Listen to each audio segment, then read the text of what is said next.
반갑습니다. 저는 반갑습니다, 여러분. 예, 여러분이 한 번씩이라도 얘기해 주시면 분위기 많이 좋아집니다. 부탁드려요. 네, 부탁하겠습니다. 여러분,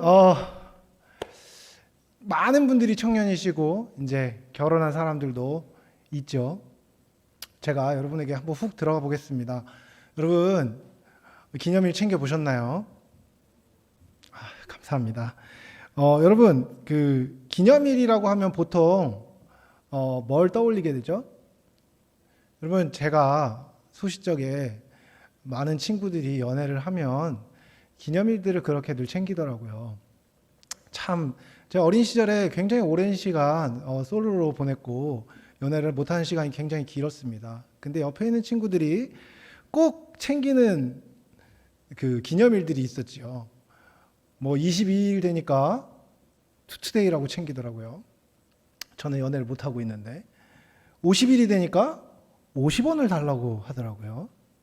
그리고 100일이 되면 100원을 달라고 합니다. 제가 갖고 있는 큰 의문 중에 하나는 그거였습니다. 왜 지네가 좋으면서 나한테 돈을 달라고 할까? 여러분, 이런 기념일을 사람들이 왜 챙기는 걸까요? 생색 내고 나 연애해 라고 티내기 위해서 챙기는 걸까요? 보통은 그렇죠. 하지만 정말 의미 있는 날들, 뭐 결혼 기념일이라든지 어떤 것들을 생일이라든지 이런 것들은 챙길 때 분명히 의미가 있습니다. 그렇죠? 여러분 아무 생각 없이 챙기지 않죠. 물론 뭐 결혼 기념일을 잘 안 챙기는 사람들도 있습니다. 뭐 다른 사람들이 챙기니까 난 그런 거 별로 중요하게 생각하지 않아 라고 생각하면서 안 챙기고 싶다가도 아내가 옆에 있으면 챙기게 되죠. 여러분, 그런 기념일이 의미가 있으려면 어떻게 해야 할까요? 일단 기념하는 그 사건이 그것을 기념하는 사람들에게 의미가 있어야 하겠죠. 그것을 기념하며 그 의미와 가치를 되새길 때 기쁨이 넘치고 더 나은 내일로 나아갈 수 있는 것, 이제 그게 기념일의 목적입니다. 여러분, 오늘 제가 왜 기념일에 대한 이야기를 하냐면요, 오늘이 맥주 감사 주일이기 때문입니다. 여러분, 맥주 감사절 들어보셨죠? 처음 듣지 않으시죠? 오늘 그래서 여러분이 나가실 때 아마 떡을 받아 가실 겁니다. 맛있는 이제 수수떡을 이제 받아 가실 텐데, 여러분, 교회에서 절기를 지키는 이유가 무엇일까요? 교회에서 절기를 지키는 이유는 아주 간단합니다. 성탄절이나 부활절이나 감사절 같은 절기를 교회력으로 정해서 지키는 이유는요, 절기를 통해서 우리에게 의미 있는 사건과 시간을 기억하기 위한 것입니다. 특별히 맥주감사절을 맞은 오늘 저는 여러분과 말씀을 통해서 절기의 목적과 의미, 그리고 그것을 오늘날을 살아가는 우리가 어떻게 적용하고 생각할 것인지에 대해서 함께 은혜를 나누고 싶습니다. 여러분, 한국교회에서 맥주절을 지키는 풍습은 어디서부터 온 건지 혹시 들어보셨습니까? 아마 작년에도 이맘때쯤 들어보셨을 거고 재작년에도 이맘때쯤 들어보셨을 테지만 많이 잊어버리셨을 것 같아서 제가 한 번 더 친절하게 말씀드리겠습니다. 보통 이 절기가 서구의 전통적인 교회력을 따르는 것은 아니라는 것이 많은 사람들의 의견입니다. 보통 맥주감사절은요, 우리 민족의 삶의 주기와 연관이 깊습니다. 한국에서는 보리추수를 주로 6월 중순이나 6월 말쯤에 하죠. 그래서 보리추수를 끝낸 이후 이제 하나님께 수확의 감사를 드리는 절기를 지킨 것이 한국교회 맥주감사절의 유래입니다. 그래서 주로 7월 첫 주를 맥주감사절로 지키죠. 여러분, 11절에 있는 추수감사절도 엄밀하게 얘기하면 성경에 나온 절기라기보다는 미국의 청교도들이 처음으로 미국에 건너가서 거기서 처음으로 수확을 한 것을 기념하면서 지켜진 것이 추수감사절의 유래거든요. 그것과 비슷하게 보리 농사를 짓던 한국 문화에서 만들어져서 지키게 된 절기가 바로 이 한국교회 맥주감사절입니다. 물론 구약 성경에도 봄 추수를 기념하고 감사하는 절기로 맥주절이 나옵니다. 유대인의 3대 절기 중에 하나인데요. 이 맥주절을 이제 칠칠절이라고 부르거나 우리가 잘 아는 오순절이라는 명칭으로 구약은 불렀습니다. 이때는 보리만 사실 수확한 건 아니었어요. 그래서 보리나 밀 같은 것들을 포함해서 봄에 첫 추수를 하고 나서 한 일주일 정도가 지나고 나면 앞으로도 계속해서 풍성하게 추수하게 하실 것들을 미리 감사하면서 지켰던 것이 이 맥추절이었습니다. 미리 하나님께서 하실 일들을 소망하면서 또한 감사를 드린 절기이기도 했죠. 이 같은 절기의 실제적인 의미는 뭘까요? 여러분 좀 생각할 필요가 있습니다. 특히 이제 젊은 세대들, 좀 시니컬하거나 비판적인 세대들은 교회에서 절기를 지키는 것을 아주 비판적으로 생각합니다. 왜 그러죠? 보통 절기를 정확하게 헌금과 연결 짓기 때문이죠. 저만 그런가요? 많은 사람들이 그렇게 생각하죠. 그죠? 이제 쉽게 하는 얘기가 뭐죠? 교회 밖에서 교회가 절기를 지킨다고 얘기할 때 무슨 얘기를 자주 하죠? 야, 그거 다 구실 만들어서 돈 거두려고 하는 거 아니야? 라고 얘기하는 것들 많이 들어보셨죠? 저만 들어봤나 봅니다. 그죠? 많은 사람들이 그렇게 교회를 향해서 조소하죠. 교회에 무슨 그렇게 절기가 많냐? 뭐 이런 절기 저런 절기 해가지고 뭐 감사헌금 또 헌금하고 전반기 원기옥 사가지고 맥주감사절에 드리고 후반기 원기옥 모아가지고 추수감사절 헌금하고 부활절에 헌금하고 크리스마스 때 헌금하고 송구영신예배 때 헌금하고 계속 그렇게 이야기하는 경우가 참 많습니다. 여러분 혹시 그런 얘기 해본 적 있으십니까?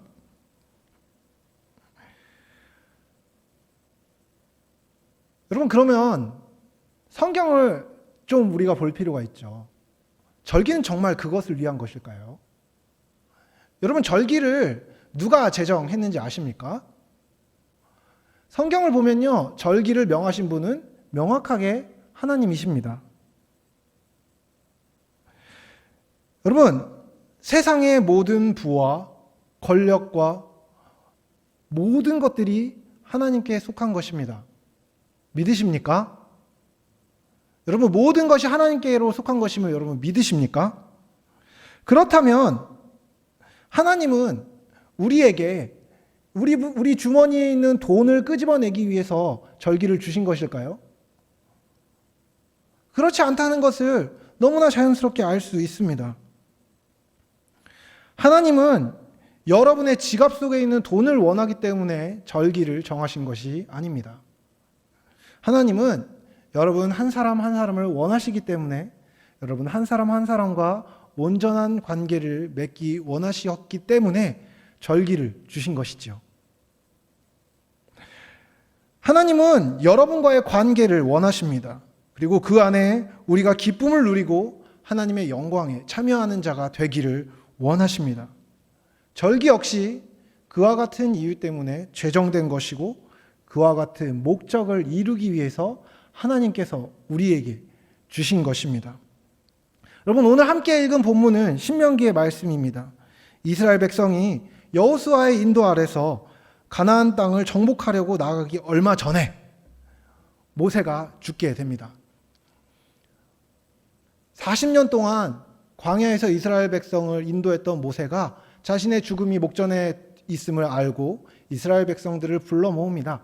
그리고 마지막으로 한 설교, 그 설교의 모음이 바로 이 신명기의 말씀인 것입니다.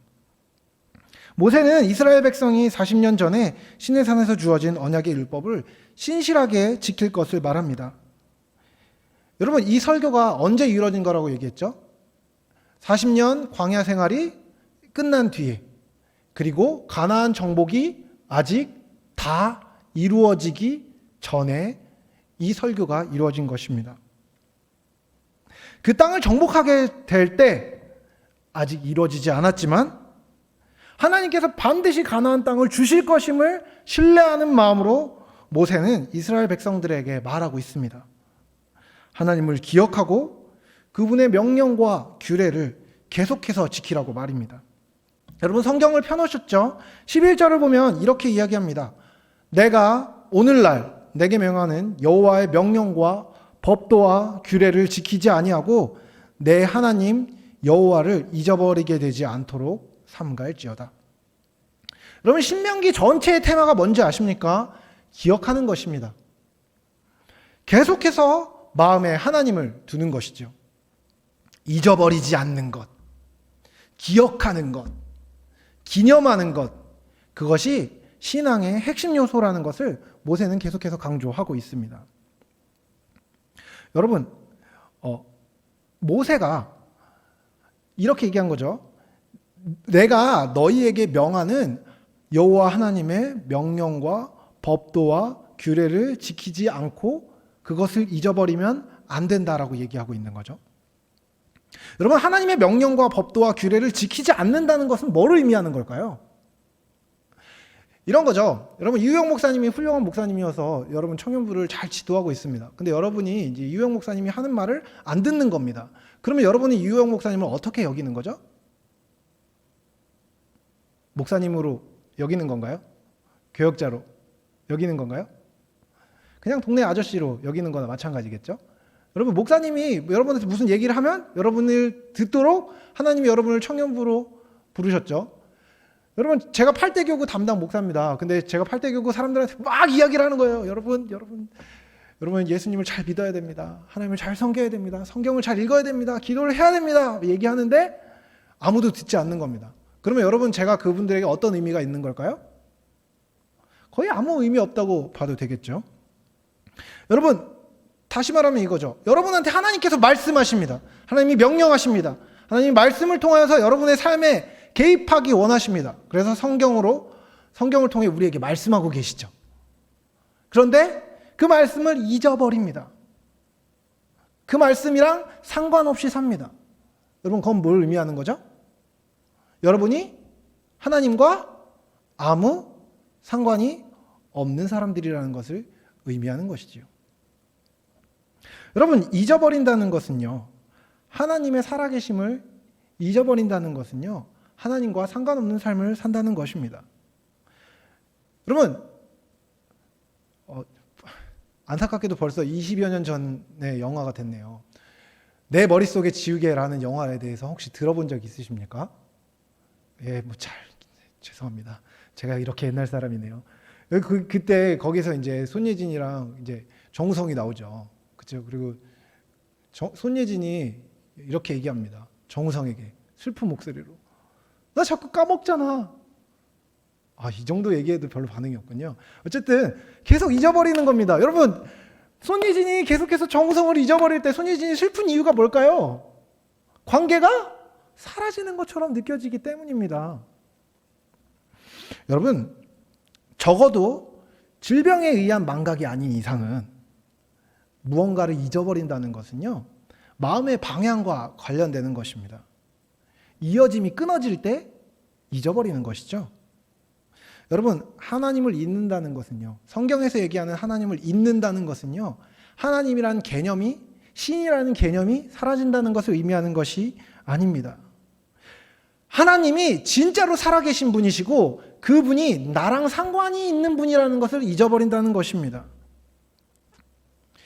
예전에 계셨던 하나님이 아니라 지금, 오늘, 이곳에 내 마음속에 나와 함께 하시는 하나님을 잊어버리기 때문에 하나님께서 우리에게 명령하시는 것이, 하나님의 법도가, 하나님의 규례가 아무 의미 없어진다는 것이죠. 그렇기 때문에 삶에서의 고려 대상에서 제외된다는 것입니다. 결국 하나님의 살아계심을 망각하면 어떻게 됩니까? 지금 현재 하고 있는 것, 알고 있는 것 이상의 무언가를 절대로 하지 않게 되는 것이죠. 하나님을 알아가는 일, 그분의 명령에 순종하는 일을 하지 않게 되는 것입니다. 그렇기 때문에 모세는 계속해서 하나님 여호와를 잊어버리게 되지 않도록 주의하라고 말하고 있는 것이죠. 여러분, 하나님은요, 하나님 당신을 잊지 않고 소망하고 계속해서 따르는 당신의 자녀들에게 분명한 언약의 열매를 주십니다. 이스라엘 백성에게도 하나님은 젖과 꿀이 흐르는 약속의 땅을 주겠노라 분명하게 말씀하셨습니다. 약속의 땅에 대한 소망은 하나님을 따르게 하는 외적인 원동력이었습니다. 하지만 그 땅을 진짜로 얻게 되면, 기도 응답을 받게 되면 어떻게 될까요? 좋은 풍요로운 땅을 소유하고 있는 것 자체가 시험의 원천이 될 수 있다는 것이죠. 예를 한번 들어볼까요? 여기는 그래도 다 이제 20대 이상이죠. 여러분이 가장 기도를 간절히 했던 때가 언제죠? 혹시 기도를 했다면 말이죠. 고3 때 기도 열심히 하지 않으십니까? 그리고 여러분 취업 직전에 다들 그렇게 열심히 기도를 합니다.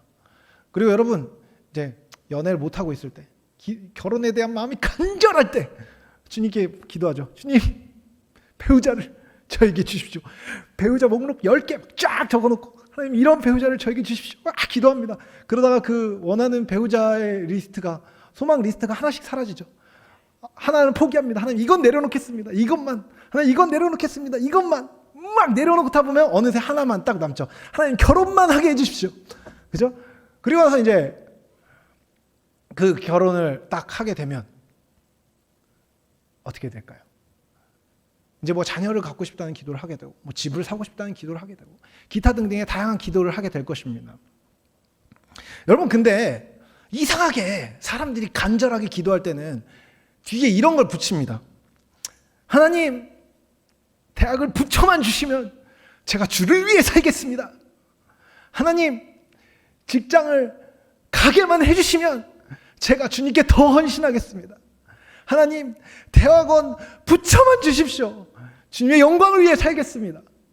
그런 기도들을 많이들 하죠. 저만 했나요? 왜 되게 나만 한 것처럼 그렇게 얘기하시죠? 다들 그렇게들 기도를 하죠. 그런데 여러분, 대학에 떡 붙고 나면, 혹은 직장을 떡 가게 되면, 혹은 대학원을 착 붙고 나면 보통 어떻게 되죠? 주님을 더 열심히 섬기게 됩니까? 연애를 하게 되면 불타는 사랑으로 하나님을 더 깊이 사랑하게 됩니까? 여러분, 결혼을 하고 나면 이제 하나님께 대한, 하나님 나라를 위해서 부부가 함께 헌신하게 됩니까? 그런 사람들도 있는데 안 그런 경우가 참 많지 않습니까? 삶이 바쁘니까, 어려우니까, 대학에 들어가면 과제가 산더미같이 쌓여 있으니까, 대학원에 들어가면 교수님이 시키는 게 많으니까, 회사에 가면 출근하고 퇴근하면 너무 피곤하니까 주님께 가까이 가기가 더 힘들어지는 것이 사실 아닙니까? 분명히 하나님께서 해주셨노라 붙은 다음에는 하나님께 영광을 팍 돌리는데, 그 다음부터는 이상하게 하나님이 안 해주신 것 같습니다.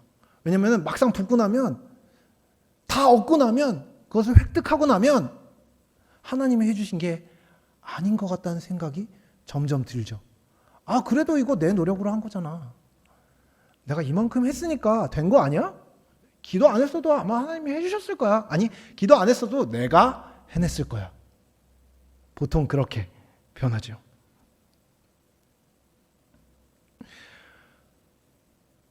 여러분, 이상하게 무언가를 얻기 간절히 원할 때는 하나님을 간절히 찾는데, 막상 내 손에 들어오고 나면 들어온 것이 하나님이 주신 거라는 것을 잊는 겁니다. 그 과정 가운데 도와주신 하나님의 능력을 잊어버리는 것이죠. 이런 예들이 무엇을 말해줍니까? 삶의 과정과 원동력이 하나님께 있는데 그것을 망각하는 아주 전형적인 예 아닙니까? 하나님이 행하신다고 분명히 말은 합니다.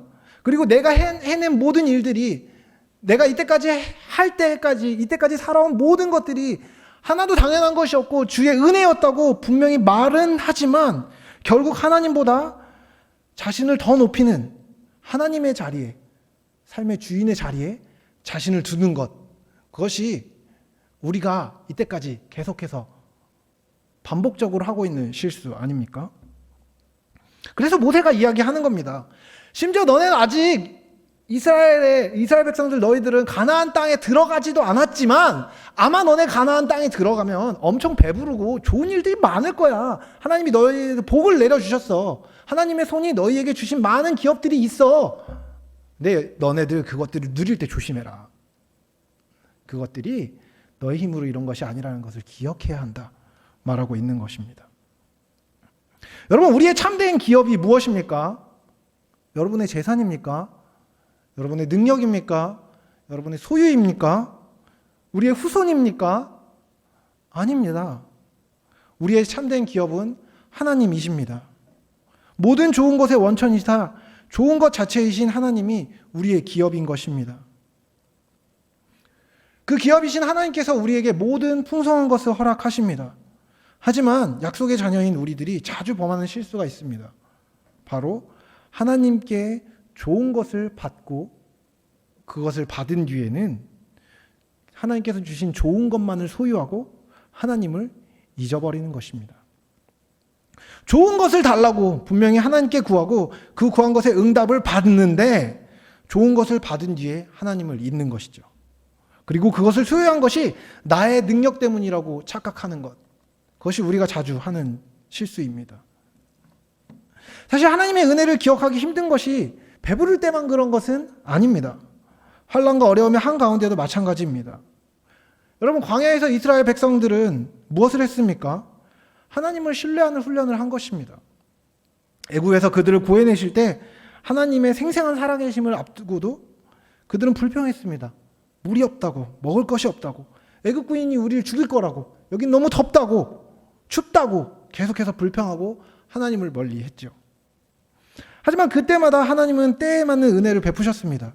왜죠? 16절의 말씀처럼 우리를 교만한 자리에서 낮추시고 겸손하게 하나님 앞에 있으므로 하나님의 복을 누리기 원하셨기 때문입니다. 여러분, 우리는 너무 쉽게 만족해버리고 하나님을 잊어버립니다. 그리고 너무 쉽게 어려운 상황 가운데 좌절하고 불평하게 됩니다.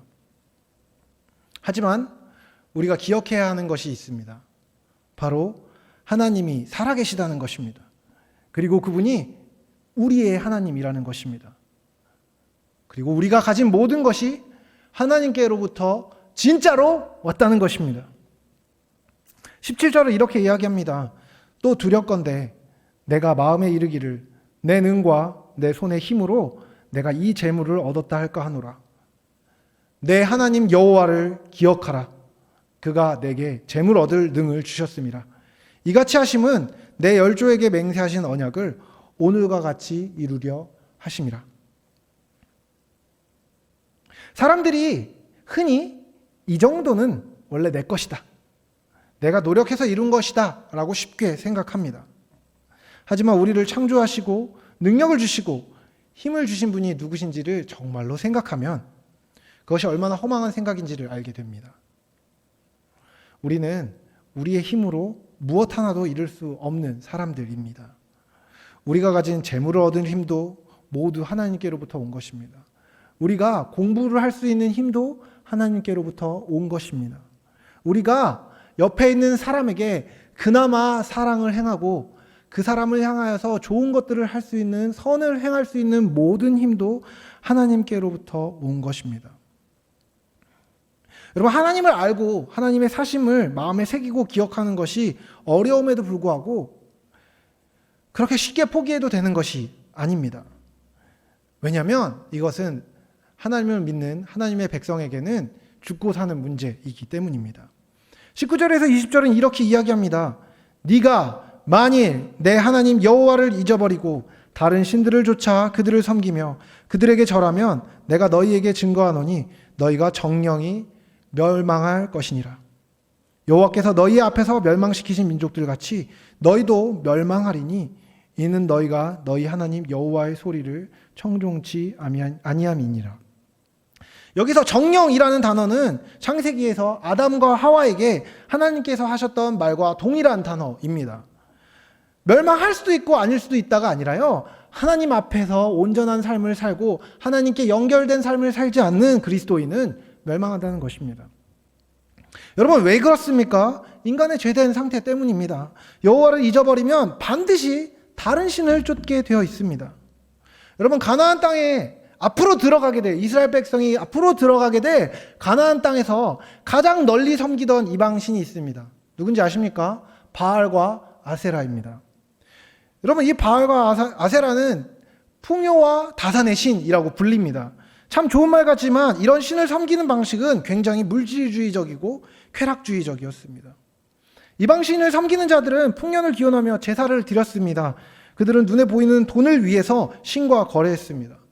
그들에게 요구되는 것이 없었습니다. 그들은 착하게 살 필요도 없었고 신실한 삶을 살 필요도 없었고 옆에 있는 사람을 사랑하며 살 필요도 없었습니다. 다만 신에게 돈을 주고 풍요를 기원했던 것입니다. 그리고 신에게 제사를 취하는 방식이 음란했다고 이야기하는 것은 그런 것이죠. 이방신을 섬길 때 이방신을 섬기는 제사는 어떤지 아십니까? 바알과 아세라 신전에는 창기들이 있었습니다. 남창과 여창이 있었죠. 풍요와 다산을 기원하는 의미에서 그들은 거기서 선교를 했습니다. 그리고 최대한 많은 양의 정액을 땅에 뿌리면 풍요가 온다고 생각했습니다. 여러분, 매력적인 방식이었던 것이죠. 사람들은 신전에 가면 자기가 원하는 대로 돈을 줄 수 있었고 자기가 원하는 대로 남자를 사고 여자를 사고 성적인 기쁨을 누릴 수 있었습니다. 그 기쁨을 누리면서 신에게 제사를 지냈다고 얘기하고 자기의 삶이 완전하게 풍족하게 될 것이라고 기대했습니다. 거짓된 신은 인간에게 참된 진리를 이야기하지 않고 사랑을 이야기하지 않고 도덕을 이야기하지 않습니다. 자기 정욕과 이기적인 만족을 위한 거래만을 말합니다. 자기 욕심을 극대화하고 그것만을 향해서만 달려가게 합니다. 그리고 그 죄의 결과는 무엇입니까? 멸망인 것이죠. 자기 파괴와 허무함, 멸망일 뿐인 것입니다. 여러분, 우리가 반드시 기억해야 되는 것이 있습니다. 그것은 인간이 절대로 자신의 힘으로 행복을 성취하거나 구원의 길을 찾을 수 없다는 것입니다. 우리는 모두 죄된 상태에 있습니다. 영원한 생명과 기쁨의 근원이신 하나님을 떠나면, 하나님을 잊으면 기쁨은 없습니다. 우리는 하나님과 끊어져 있었고 하나님을 믿지 못하고 스스로 주인된 삶을 살았습니다. 믿기 이전에는 모든 사람이 자신의 죄를 해결할 수 없었기 때문에 멸망할 수밖에 없습니다.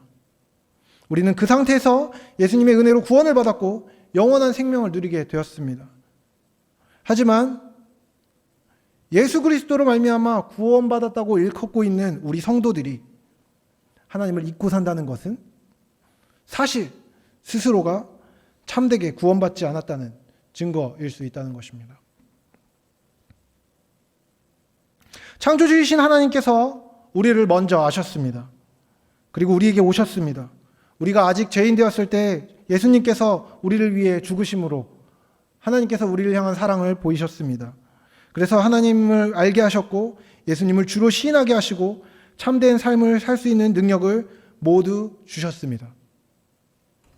우리의 생명도 우리의 건강도 우리가 가진 모든 것이 다 주께로 온 것입니다. 이것을 기억하며 고백하는 것은 우리로 하여금 하나님의 사심을 다시금 생생하게 알고 느끼게 만들고 다시금 하나님을 의식하며 살도록 해주는 계기가 되는 것입니다. 멀리 돌아왔지만 오늘 읽은 본문은 절기의 제정 자체가 아니라 절기를 제정하는 근본이 되는 정신에 대한 것입니다. 하나님은 우리가 하나님을 그리고 하나님께서 우리를 향해서 행하신 일을 기억하기 원하십니다. 그리고 하나님을 알고 그분을 사랑하며 그 관계를 계속해서 맺어가기 원하십니다. 그것이 신명기 전체에 흐른 정신입니다. 이것을 위해 하나님은 우리와 언약을 통해서 계속해서 사랑의 관계를 맺고 우리에게 하나님과 함께하는 기쁨을 참된 복을 살아내기 원하시는 것입니다. 그것이 신명기에서 주어진 율법의 이유이고 우리가 오늘 지키고 있는 절기는요, 그 한 부분입니다. 여러분, 절기, 특히 감사절을 행하는 이유는요, 피상적인 감사의 제목을 찾아내서 억지로 헌금을 시키기 위한 것이 아닙니다. 우리가 감사할 만한 제목을 허락하신 하나님을 바라보는 것입니다. 자격 없는 우리에게 놀라운 은혜를 허락하신 하나님을 기억하십시오. 그리고 그분의 몸된 교회와 사역을 바라보십시오. 여러분과 하나님과의 사랑의 관계를 보십시오. 온전케 하신 은혜가 느껴지고 감사의 제목이 느껴진다면 그로 인해 기뻐하고 즐거워하면 됩니다. 그리고 그 은혜가 유지되도록 소망으로 아뢰어야 합니다. 만약 온전함이 깨어져서 감사의 내용이 없다면 하나님과의 관계를 되돌아보고 그 관계의 회복을 요청하십시오. 주께 마음을 드리십시오. 오늘 설교문에 없는데 특별히 교회에서 열심히 섬기고 있는 여러분에게 제가 꼭 권면하기 원합니다. 임원으로 헌신하고 계십니까? 찬양팀에서 봉사하고 계십니까? 여러분이 혹시 하나님을 향한 감사가 떨어지고 계속해서 지치고만 있다면 여러분의 사역이 아니라 여러분의 하나님과의 관계를 되돌아보아야 합니다. 그것 없이 여러분 무언가를 하고 있다면 그것은 하나님이 주시는 은혜로가 아니라 자신을 불태우는 사역일 것입니다. 하나님의 은혜 없이 교회 안에서 두잉으로 무언가를 채운다면 여러분 잘못되고 있는 것입니다. 절기는 감사와 회복의 간구를 하나님께 표현하는 시기입니다. 그것이 하나님을 향한 전심으로 하는 고백과 기도일 수도 있고 헌금일 수도 있습니다. 헌신일 수도 있습니다. 봉사일 수도 있습니다. 하나님께 대한 사랑의 표현으로 이웃을 섬기는 일이 되어도 좋습니다. 실제로 신명기 17장에서 맥추절을 제정할 때 하나님께서는 그 시기에 과부와 고아들을 기억하고 그들을 섬길 것을 말씀하십니다. 하나님은 우리의 재물에 관심이 있는 것이 아니라 하나님과의 관계 안에서 우리가 감사로 무엇을 하는지, 그리고 그것이 하나님께 어떤 방식으로 영광이 되는지에 관심이 있으십니다.